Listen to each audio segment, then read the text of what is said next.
Right, you're welcome back. Now, International Needs Ghana has successfully gone through an assessment by the African Council for Accreditation and Accountability. And of course, that's a Pan-African independent Christian accreditation body. Now, INGH is the first organization to be accredited by AfCAA here in Ghana. Today we're going to learn a little bit more about both organizations and why this accreditation is so important. So let's say good morning to my guests. Edmund Vanderpoy is the Executive Director of INGH.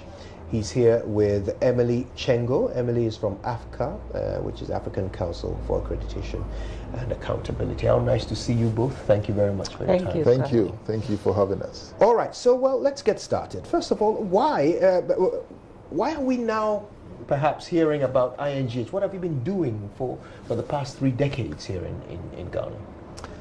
International Needs Ghana has been at the forefront of promoting integrated community development in a number of deprived communities across 5 regions, now with OT region coming on. 5 regions across Ghana with presence in 3 of the 5 regions.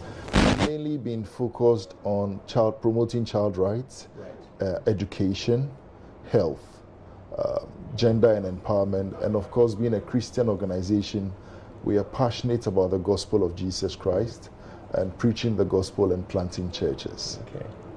So why was it important for INGH to go through the AfCAA accreditation process? AfCAA accreditation enhances trust that the people, the donors, and the people on the ground that deal with the International Needs Ghana are assured that International Needs Ghana is a credible organization and that the resources that they have invested in International Needs Ghana are safe, and that the work and the promise they have given to the donors and to all the stakeholders will be upheld. So tell me, what processes did you put them through in order to accredit them?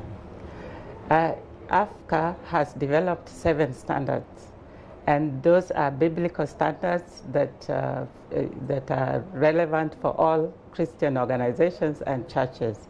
And so International Needs Ghana applied and was able to show that they have put in place structures and mechanisms in each and every of the 7 standards, after which we sent in assessors, and they came out successful in that they have put these structures in place and they were able to be given an accreditation. Wonderful. So what does it mean to you, Edmund, now that you've got this accreditation? What does it mean to INGH? Well, for us, it is to enhance public trust in our operations. Not that we do not have trust. It has been a very credible organization that has received support over the last 35 years from reputable partners. We've been supported by the European Union, by UNICEF, UNFPA, the Australian government, the New Zealand government, and many of our friends within the International Needs Partnership. It is a worldwide partnership in 30 countries around the world. And so for us, promoting and enhancing public trust and confidence in our operations is really key. You know, there is talk about Ghana going beyond aid. Yep. As a country and as an organization, we have largely depended on grants and donations from friends outside of the country. If we are to do that within our country, we need to be able to stand very tall as one of the most recognized and respected, credible organizations that you can invest in and know that you have value for money and the resources that are invested will be very well used for the purpose intended. Now, tell us, why should other organizations consider getting accreditation from AfCAA, and how do they go about it? AfCAA was set up because there was a need for African churches and organizations to be credible, because a lot of funding has come to Africa. The partners feel that we do not have structures in place, and for the churches as well, there are those rogue churches that have misused funds, and there's the blanket condemnation across all the churches. So it is important that we highlight the organizations that are doing the right thing, that are credible, and just to build the positive image that it's not all organizations that are on the wrong path, but we do have credible organizations that have submitted themselves to the accreditation process and they are doing the right thing. And also for the churches as well, that we do have many churches that are doing the right thing.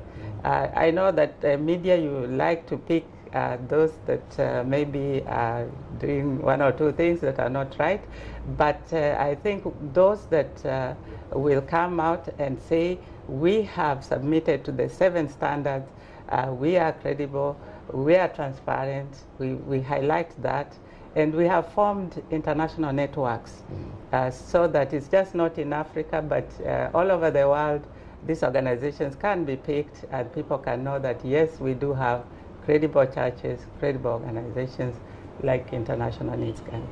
Wonderful. Well, I'll give you the chance to wrap up for us, Edmund. Now that you have the accreditation, how is it going to shape the way you do things going forward? What will change? Will there be more accountability?